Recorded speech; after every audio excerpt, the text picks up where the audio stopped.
এ আরাম প্রিয় আমার বাবারা, আজকে একটু শরীরে ঠান্ডা সহ্য হয় না, গরম সহ্য হয় না, কিন্তু বাজান রে জাহান্নামের আগুন কেমন তেজের হবে। আল্লাহ রাসূল সাল্লাল্লাহু আলাইহি ওয়াসাল্লাম বলেন, দুনিয়ার আগুনের চেয়ে 70 গুণ তেজের আগুন জাহান্নামের আগুন। আল্লাহ আপনি আমাকে আমাদের সবাইকে মাফ করে দিয়ে বাজান, ওই আগুনের ভিতরে কেমনে জ্বলবা, ওই এক সেকেন্ড আযাব সহ্য করার শক্তি দুনিয়ার কোনো মানুষের নাই। এই জন্য আমি বলবো, মুসলমানের ঘরে জন্মগ্রহণ কইরা যদি জাহান্নামের শিকল লাগে, এর চেয়ে কপাল পোড়ার সারে জারে হইতে পারে নাই। আমার দাদা জান রহমাতুল্লাহ আলাইহির কথা শুনছিলাম। দাদা জান রহমাতুল্লাহি আলাইহি এক বয়ানের ভিতরে বলতেছিলেন, হে আল্লাহর বান্দারা, পর্দার মা বোনেরা, তোমরা বেহেশতে কে কে যাইতে চাও? হাত উঠাও। সবাই হাত উঠাইলো। দাদা জান বলেন, আলহামদুলিল্লাহ, আমি বড় খুশি হইলাম আপনারা সবাই বেহেশতে যাইতে চান, কিন্তু আপনার কাছে একটা বিচার রাখি। কি বিচার? বলে আপনার বাড়ির পাশে হিন্দু হরিচরণ ফজরের সময় মুয়াজ্জিন আল্লাহর পক্ষ থেকে যখন দাওয়াত দেয়, আসসালাতু খায়রুম মিনান নাওম, ঘুম হইতে নামাজ ভালো। তোমার বাড়ির পাশে হিন্দু হরিচরণ ও ঠান্ডার ভিতরে ল্যাপ কম্বল দিয়া মুড়া দিয়া টাইনা ঘুমায়, ও মসজিদে যায় নাই, তুমিও ল্যাপ কম্বল মুড়া দিয়া টাইনা ঘুমাও। তুমিও মসজিদে যাও নাই, তোমাকে আমি পাই নাই। জহুরে ডাকলাম, তোকে পাই নাই। হরিচরণ কেউ পাই নাই, তোকেও পাই নাই। আসরে ডাকলাম, তোকে আমি পাই নাই। হরিচরণ কেউ পাই নাই, তোকেও পাই নাই। মাগরিবও পাই নাই, এশাও পাই নাই। রমজানের রোজা রাখার জন্য বললাম, হরিচরণ রাখে নাই, তুইও রাখো নাই। আরে হরিচরণের বিবি পর্দায় থাকে না, তোর বিবিও পর্দায় থাকে না। হরিচরণ বিপর্দায় চলে, তুমিও বিপর্দায় চলো। হরিচরণ হারাম হালাল তমিজ পার্থক্য কইরা খায় না, চলে না। তুমিও হারাম হালাল তমিজ কইরা খাও না, চলো না, পার্থক্য করো না। হরিচরণ সুন্নাত তরিকায় চলে না, তুমিও সুন্নাত তরিকায় চলো না। এক কথায় হরিচরণ তোমার বাড়ির পাশে হিন্দু, সে যেই যে কাজগুলা করে হুবাহু ওই কাজগুলাই তুমি করো। তাহলে কিয়ামতের ময়দানে তোমাকে যদি আমার মালিকের বেহেশতে নিতে হয়, তোমার বাড়ির পাশের হরিচরণ কি দোষটা করলো? হরিচরণ কেন বেহেশতে যাইতে পারবে না? ইন্নাল্লাযীনা আমানু ওয়া আমিলুস সলিহাত, আমার মালিক বলেন ঈমান আনতে হবে, এরপর নেক আমল করতে হবে। আর মুসলমান বলতেই কিন্তু মন চায় ঈমানকে মজবুত করে নেক আমল কইরা দুনিয়ার থেকে বিদায় নিয়ে নেক আমল বাড়াইয়া আমার মালিকের দরবারে হাজিরা দিবে। কিন্তু শয়তানের নফস আম্মারা এবং মানুষ শয়তান তোমার আমার পিছনের শত্রু হিসাবে নেকের কাজে বাধা দেয়। এই শত্রু থেকে বাঁচার জন্য আমার মালিক বলেন, কুনু মা'আস সাদিকিন।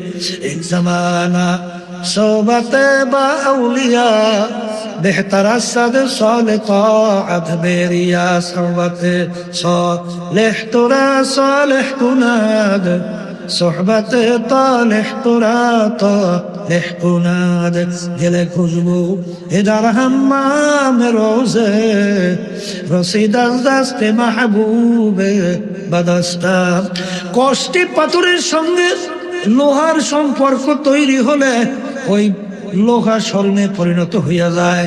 তুমি যদি একজন নামাজীর সঙ্গে সম্পর্ক রাখো, সাদিকিন বান্দাদের সঙ্গে সম্পর্ক রাখো, একজন জাকিরিনের সঙ্গে সম্পর্ক রাখো, আল্লাহর ফজল ও করমে তুমি একজন বাজার দামি মানুষ, জাকিরিন নামাজি হইয়া যাবা।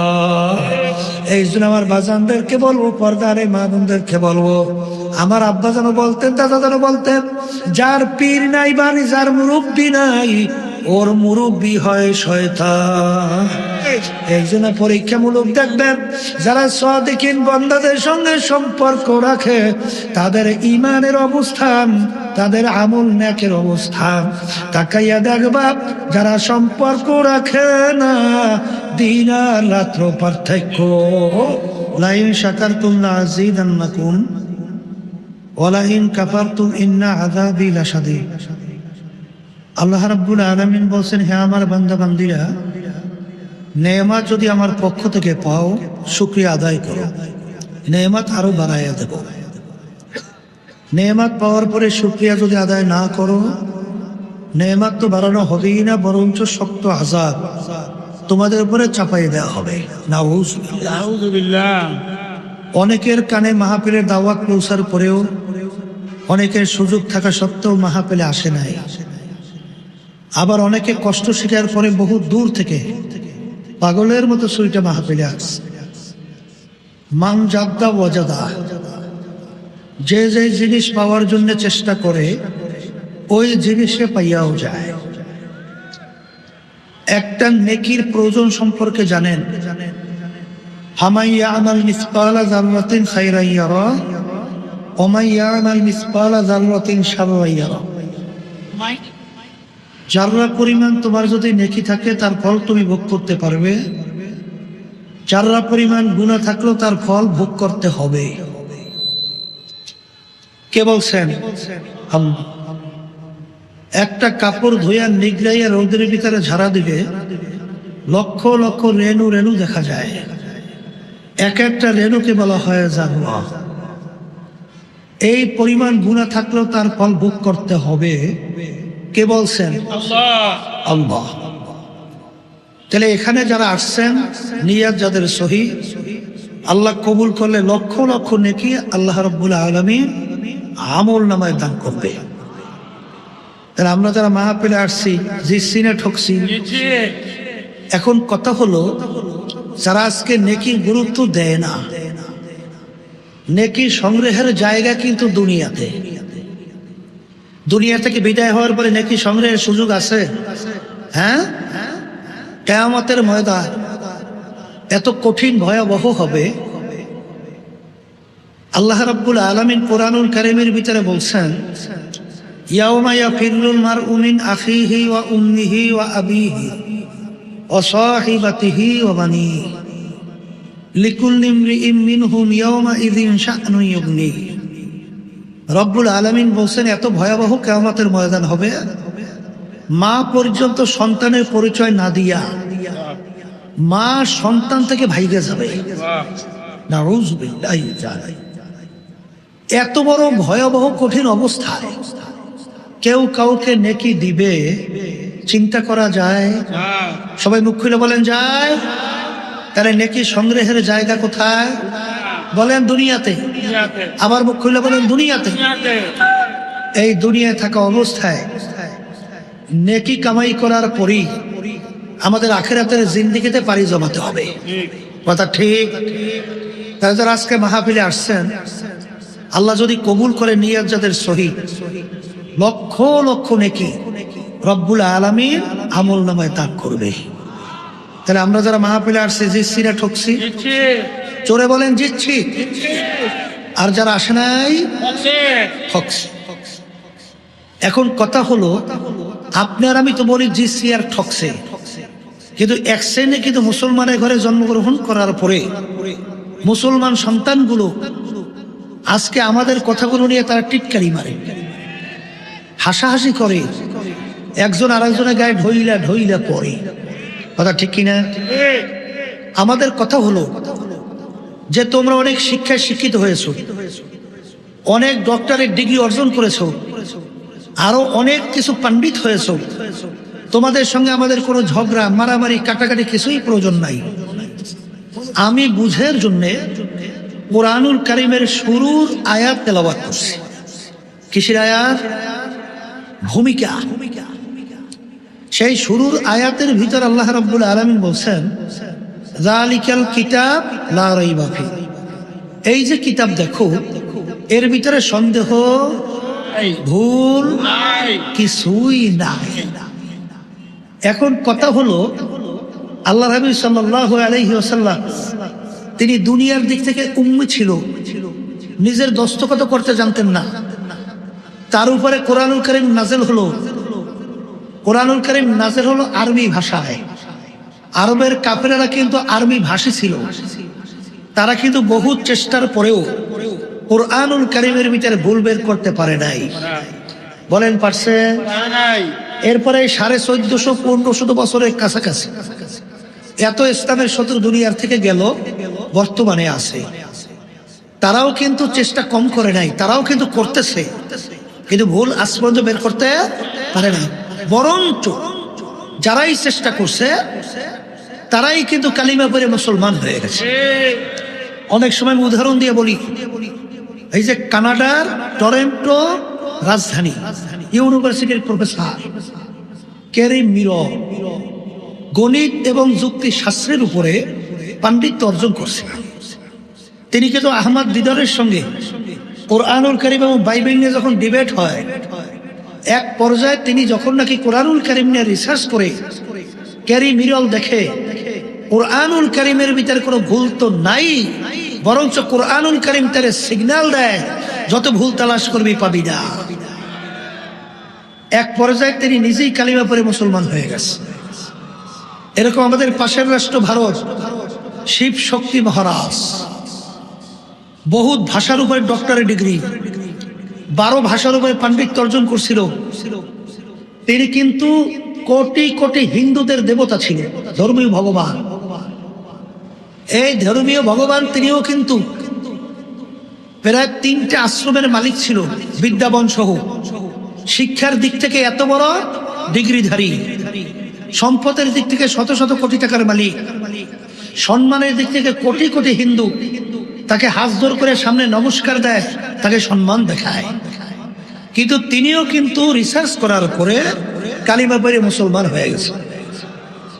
এরশাদ সাহেব যখন প্রেসিডেন্ট ছিল তখন তিনি বাংলাদেশে আসছিল, পরে নাম রাখছিল ডক্টর ইসলামুল হক। জানা আছে? বলেন জানা আছে? মালয়েশিয়া যাওয়ার পরে হায়াত শেষ হয়ে গেল, দুনিয়া থেকে বিদায় নিয়ে কবরে গেল। আল্লাহ তার দরজা বেহেশতে বুলন্দ করে দেয়। এই আলোচনার মাধ্যমে আমি কি বুঝালাম? কোরআনুল কারীম এখন আমাদের মাঝে আছে না নাই? চ্যালেঞ্জের আয়াত কি উঠে গেছেন? এখন আছে। তাহলে এখানে যেই বুদ্ধিমানেরা আছেন বা আশেপাশে শুনতেছেন, আপনাদের সঙ্গে আমাদের কোনো ঝগড়াও নাই, মারামারি কাটাকাটি কিচ্ছুই নাই। আপনারা সব একত্রিত হন, পারলে কোরআনুল কারীমে একটা ভুল বের করে দেখা। যদি ভুল দেখাতে না পারেন তাহলে কোরআনুল কারীম সত্য। আর কোরআনুল কারীম যদি সত্য হয় তাহলে আমার ভাইদেরকে বলবো, পর্দার আলেম মা বোনদেরকে বলবো, ওই সত্য কোরআনুল কারীমে আল্লাহ রাব্বুল আলামিন বলছেন, কুল্লু নাফসিন যায়িকাতুল মাউত। প্রত্যেকটা জানদার যার রূহ আছে তার একদিন না একদিন মৌতের শরাব পান করতে হবে। মরণ লাগবে। কি লাগবে? মরণ লাগবে। ওয়ালাউ কুনতুম ফি বুরুজিন মুশাইয়াদা। কেউ যদি শক্ত পাথরের পাহাড় কাইটা লুকাও, সময় মতো মালাকুল মাউত আজরাইল হাজির। কথা ঠিক কিনা? মরণ লাগবে।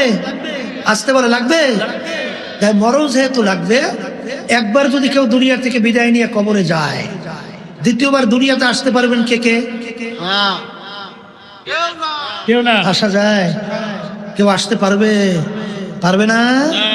তাই যদি নাই পারে, আমি আমার ভাইদেরকে বলবো, পর্দা আলেম মা বোনরা যারা শুনছেন, দুনিয়ার পাগলেরা, দুনিয়ার কাজে 5 বারও যে কেউ ঠকে, আবার ওই কাজের চেষ্টা করলে জিতবার আশা আছে না নাই? এই ম্যাজিস্ট্রেট করে ঠকলে জজ কোর্ট, সেখানে ঠকলে হাইকোর্ট, সেখানে ঠকলে সুপ্রিম কোর্ট সিঙ্গেল বেঞ্চ, সেখানে ঠকলে সুপ্রিম কোর্ট ফুল বেঞ্চ, সেখানে ঠকলে প্রেসিডেন্ট কোর্ট, সেখানে ঠকলে আন্তর্জাতিক কোর্ট। এরকম ধাপ ভাই ধাপ অনেক আপিলের সুযোগ আছে না নাই? কিন্তু হে কবরের যাত্রীরা, তোমার আমার সামনে 5টা আখিরাতের মামলা। এই মামলায় যদি কেউ একবার খোদা না কাজটা হইয়া বসো, দ্বিতীয়বার দুনিয়াতে আইসা আপিল কইরা জিতবার কিন্তু আর সুযোগ নাই। এই জোরে বলেন আছে? মৌতের মামলা, কবরের মামলা, কিয়ামতের ময়দানের মামলা, মিজান ফুলসিরাতের মামলা। এই মামলায় যদি একবার কেউ ঠগাও আর দ্বিতীয়বার দুনিয়াতে আইসা আপিল কইরা জিতবার আর সুযোগ নাই। এই জন্য আমার বাজানদেরকে বলবো, পর্দা আলেম মা বোনদেরকে বলবো, মরার পরে কি হবে আল্লাহ রাব্বুল আলামিন ওই সত্য কোরআনুল কারীমের ভিতরে বলছেন, ফারিকুন ফিল জান্নাহ জান্নাতি ওয়া ফারিকুম ফিস সাইর। আমি মরার পরে মানুষগুলোকে দুইটা ভাগে ভাগ করব। বলেন কয় ভাগ? সবাই মুখ খুলে বলেন দুই ভাগ। কয় ভাগ? কয় ভাগ? দুই ভাগে ভাগ করব। এক শ্রেণীর মানুষ, তাদের আমলনামা দাড়ি পাল্লায় দিয়ে যখন ওজন দেব, যাদের নেকির পাল্লা ভারী হবে, গুনার পাল্লা হালকা হবে, তাদের জন্য আমি এমন মেহমানখানা বানায় রাখলাম, যেই মেহমানখানার নাম হলো বেহেশত। রব্বুল আলামিন আপনি আমার জন্য, আমাদের সবার জন্য কবুল করে নেন। আমার মালিক বলেন, আমার আল্লাহ বলেন, কিয়ামতের ময়দান আমি আমলনামা দাড়ি পাল্লায় দিয়ে ওজন দেব, যাদের নেকের পাল্লা হালকা হবে, গুনার পাল্লা ভারী হবে, আমি তাদেরকে, ফেরেশতাদেরকে বলবো, ফাগুল্লু, ওদেরকে বাঁধো, মিন ওয়ারাইহিম জাহান্নাম, আমার শাস্তির জায়গার নাম হলো জাহান্নাম, ওদেরকে ফিকা ফিকা জাহান্নামের ভিতরে ফালাইয়া দাও। আল্লাহ আপনি আমাকে, আমাদের সবাইকে মাফ করে দিয়েন। হে কবরের ছাত্রীরা, হে আল্লাহর বান্দারা, পর্দায় মা বোনেরা, দুনিয়া কিন্তু শান্তির জায়গা না, কেউ পায় নাই, কেউ কোনোদিন পাবে না। আর দুনিয়া দারুল মেহনে ওয়াল বালা, বালা মুসিবতের জায়গা, কষ্ট ক্লেশের জায়গা। বাজান যত এই যে ঠান্ডা, এটা কি আরাম না কষ্ট? আবার গরমের দিন গরম, আরাম না কষ্ট? ঘুমাই শান্তির জন্য, ঘুম থেকে যখন উঠি শরীর কিন্তু তেমন ভালো লাগে না, অনেক সময় পর্যন্ত শরীর মেজমেজ করতে থাকে। খাই শান্তির জন্য, খাওয়ার পরে কিন্তু মানুষ হঠাৎ ওইটা সব কাজ করতে পারে না। খাওয়ার পরে শরীর কেমন গা ছাড়া দেয়। তাহলে দেখা গেল খাইলাম শান্তির জন্য অশান্তি, ঘুমাইলাম শান্তির জন্য, ওঠার পরে অশান্তি। এরকম দুনিয়ার এমন কোন জায়গা নাই নির্ভেজাল শান্তি। শান্তির ভিতরেও ভেজাল, অশান্তির মধ্যেও ভেজাল। কিন্তু এমন বেহেশত আমার মালিক দান করবেন, যেই শান্তির জায়গার ভিতরে কোনো ভেজাল নাই। আর এমন শাস্তির জায়গা বানায় মালিক রাখলেন, যে শাস্তির জায়গার ভিতরে শান্তির কোনো ভেজাল নাই। বাজার নিরের শাস্তি, নিরের শান্তি। এই জন্য আমার ভাইদেরকে বলবো, পর্দার মা বোনদেরকে বলবো, এ দুনিয়ার পাগল আমার বাবারা, এ পর্দার আড়ালের মা বোনেরা, আরে আজকে দুনিয়া কয়েকদিনের দুনিয়া হাতে করছে, তো দুনিয়া বেখবর হ্যায়, দুনিয়া কে নুমাইশ পর নজর হ্যায়। কোন দুনিয়ার পিছনে পড়লাম, কোন সম্পদের পিছনে পড়লা, কোন বিল্ডিং এর পিছনে পড়লা, কোন গাড়ির পিছনে পড়লা, কোন মেম্বার এমপি মিনিস্টারের পিছনে পড়লা, কোন বর্মের কোন সম্মানের পিছনে পড়লা। মাঝে মাঝে একটু চক্ষু বন্ধ করো, তারপর মুরাকাবা করো, কবরে রওনা করো। আসলে সব কিন্তু ফাঁকি।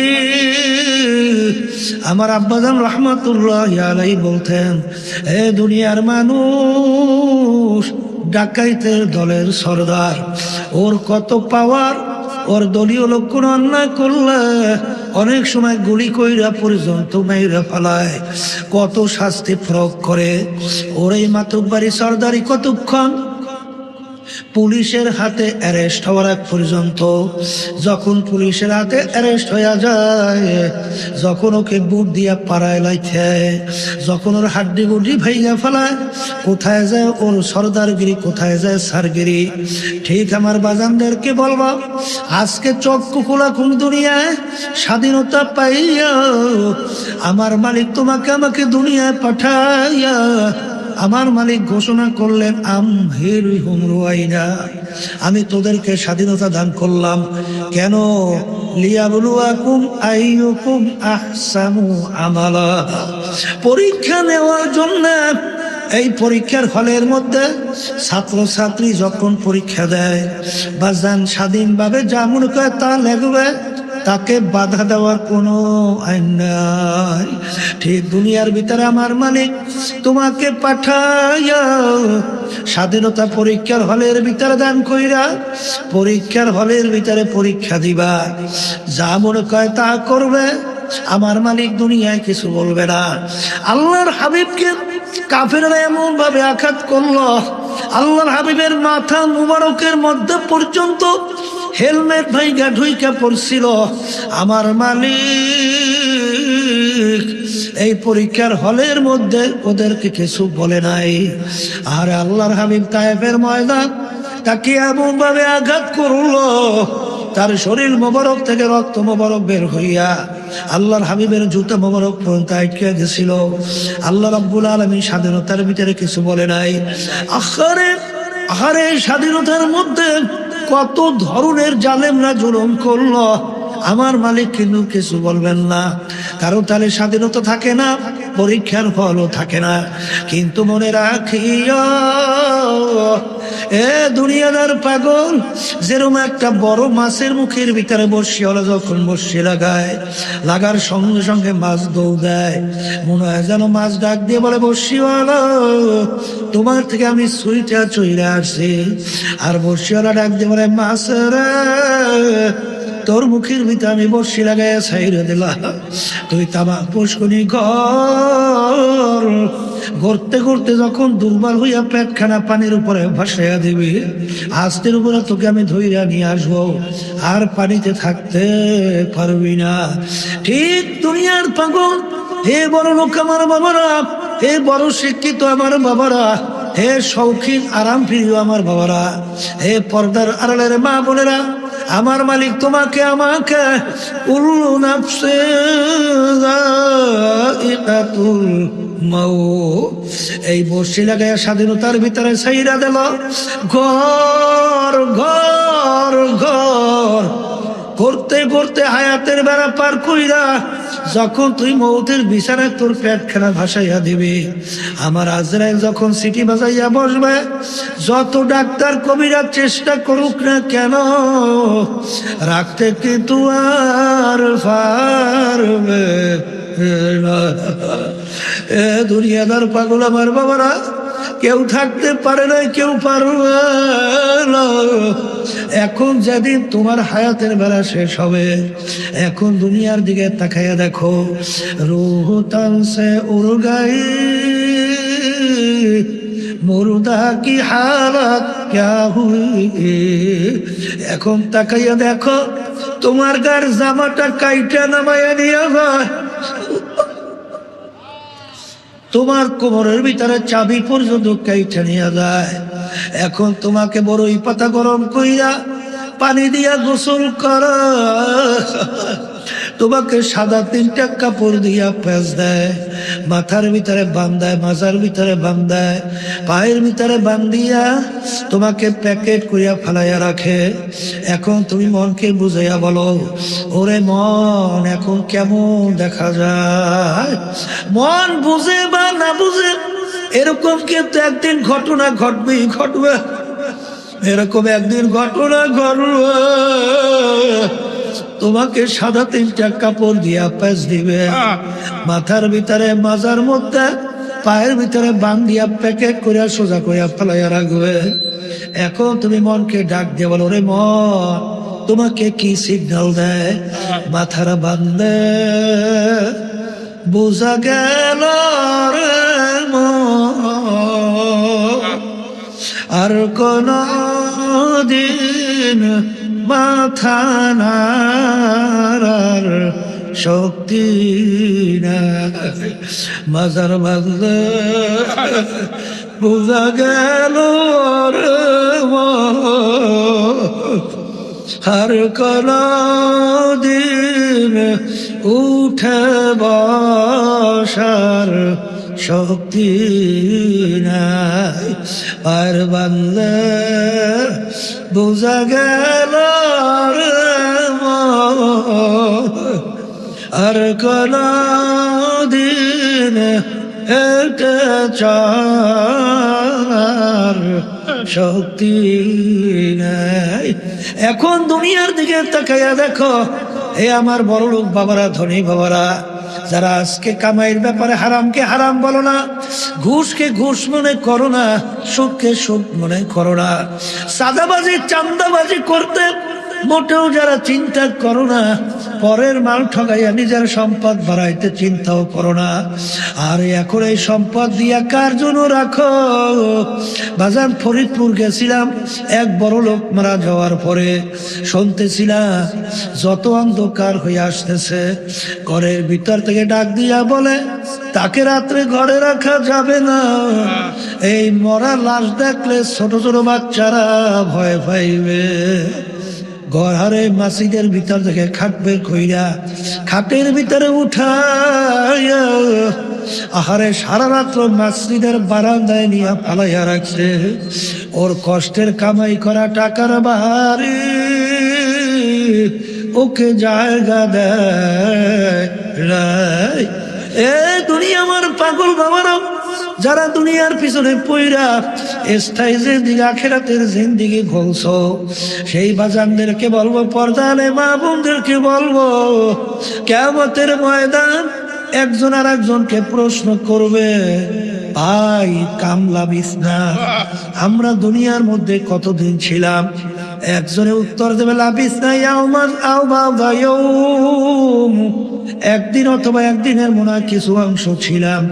আর একজন বলবে না না না, আসআলিল আদি, যারা হিসাব রাখছে তাদের কাছে প্রশ্ন করো, আমরা দুনিয়ার ভিতরে কত সময় ছিলাম? আমার তো মনে হয় আমি ঘরের এক দরজা থেকে ঢুকলাম, অন্য দরওয়াজা থেকে বের হয়ে আসলাম।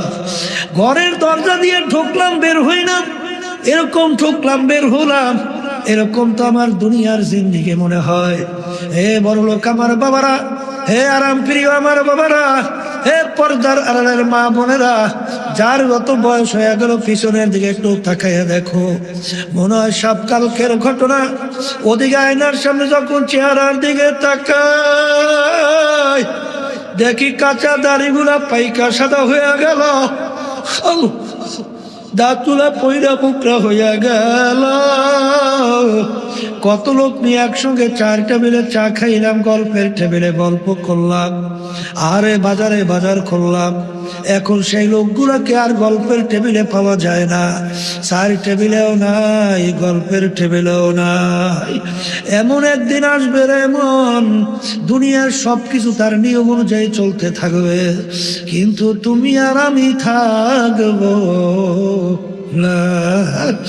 এই জন্য আমার বাগানদেরকে বলবো, পর্দার মা বোনদেরকে বলবো, হে দুনিয়াদার পাগল, তাম দুনিয়ার ইতিহাস পড়লে দেখো একমাত্র মুসলমান জাতি দুনিয়ার ভিতরে আজকে গলা টান কইরা, বুক টান কইরা আজকে দুনিয়ার ভিতরে চ্যালেঞ্জ হিসাবে চ্যালেঞ্জ দিয়া বাইচা আছে।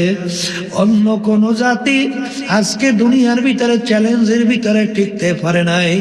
হে মুসলমান আমার বাবারা, হে পর্দার আড়ালের মা বোনেরা, আজকে মুসলমানের ঘরে জন্মগ্রহণ কইরা খুদা না খাস্তা কিয়ামতের ময়দানে যদি জাহান্নামের পায়ে লাগে, এর চেয়ে বড় কপাল পোড়ার সারে জাহানে থাকতে পারে না।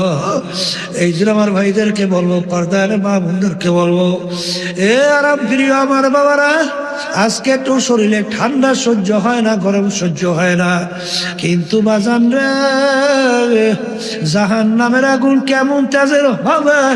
আল্লাহ রাসূল সাল্লাল্লাহু আলাইহি ওয়াসাল্লাম বলেন, দুনিয়ার আগুনের চেয়ে 70 গুণ তেজের আগুন জাহান্নামের আগুন। আল্লাহ আপনি আমাকে আমাদের সবাইকে মাফ করে দিয়েন। বাজান, ওই আগুনের ভিতরে কেমনে জ্বলবা? ওই এক সেকেন্ড আযাব সহ্য করার শক্তি দুনিয়ার কোনো মানুষের নাই। এই জন্য আমি বলবো, মুসলমানের ঘরে জন্মগ্রহণ কইরা যদি জাহান্নামের শিকল লাগে, এর চেয়ে কপাল পোড়ার সারে জারে হইতে পারে নাই। আমার দাদা জান রাহমাতুল্লাহ আলাইহির কথা শুনছিলাম, দাদা রহমাতুল্লাহি আলাইহি এক বয়ানের ভিতরে বলতেছিলেন, এ আল্লাহর বান্দারা, পর্দালের মা বোনেরা, তোমরা বেহেশতে কে কে যাইতে চাও? হাত উঠাও। সবাই হাত উঠাইলো।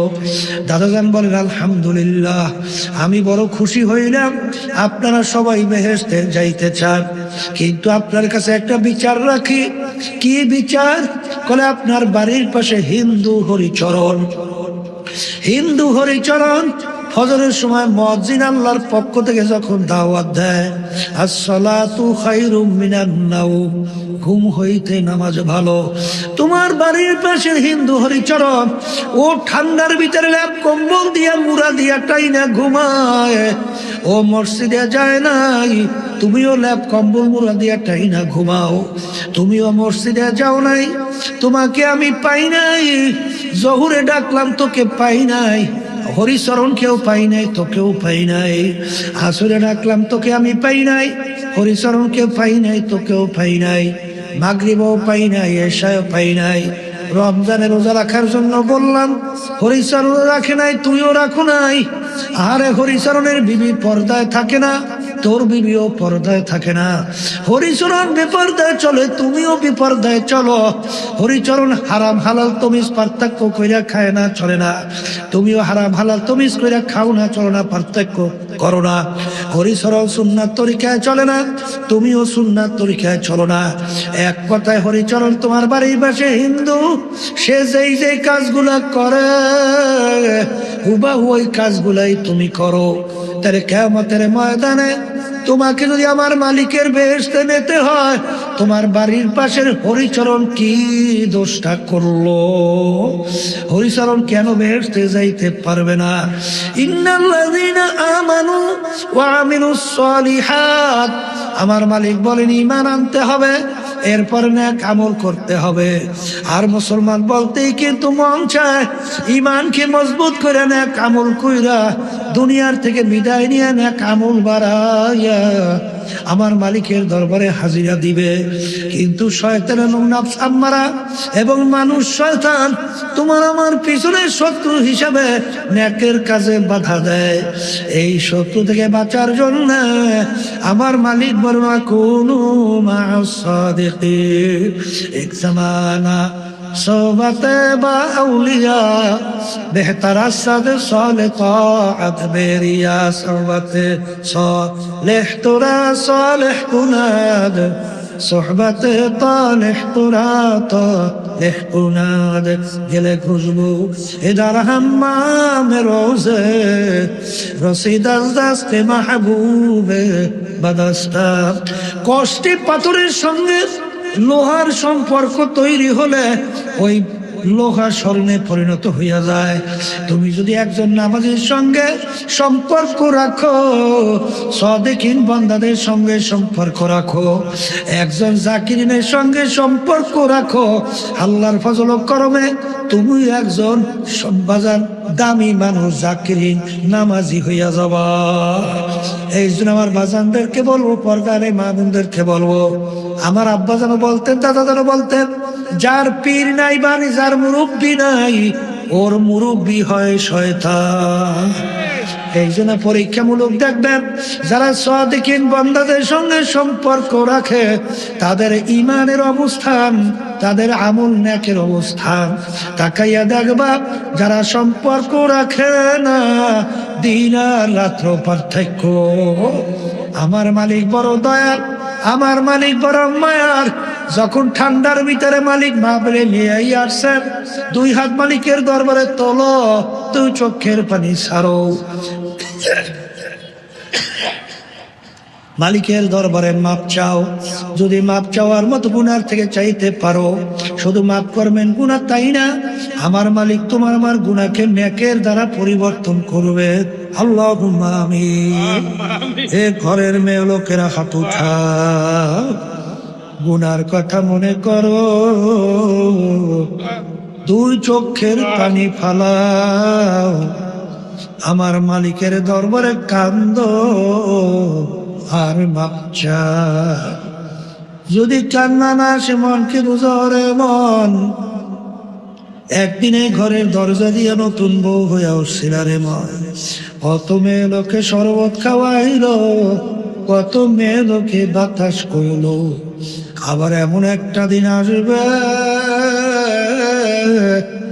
এই ঘরের দরজা দিয়া মরা লাশ হইয়া বের ছেলে কানবে মামা কর, কানবে মামা কর, জবাব তো আর দিবা না। আল্লাহ আপনাকে মাঠের দিকে চাইয়া দেখা আপনার বান্দারা কিভাবে কাঁদবে। আমাদের ছেলেও মরে নাই, মেয়েও মরে নাই, গুনাহ করে বসছি, মাফ করে দেন গো মাওলা, মাফ করে দেন। আল্লাহর বান্দারা জোর করে কান্দে, জোর করে কান্দে। সন্তান মারা গেলে চোখে পানি আসে, সম্পদ নষ্ট হয়ে গেলে চোখের ভিতরে পানি আসে। তোমার আমার গুনাহ কাঁদে জাহান্নামের আগুন জ্বলছে, ওই জাহান্নামের আগুন চোখের পানি ছাড়া কান্নাবে। এ আল্লাহ যাদের ইসলাম মাহফিল হইল, যারা মাহফিলের জন্য চেষ্টা কার্যে সাহায্য করলো, আমরা যারা মাহফিলে উপস্থিত হয়ে গেলাম, আমাদের সবার উপরে খাস মেহেরবানি নাযিল করেন আল্লাহ। আল্লাহ আমাদের আম্মা আব্বা আত্মীয় স্বজন কবরে শুয়ে রয়েছে, কবরকে বেহেশতের বাগান বানায় দেয় আল্লাহ। এই মাদ্রাসার উসিলায় মাহফিল, মাদ্রাসাকে দিনের জন্য কবুল করে নিয়া।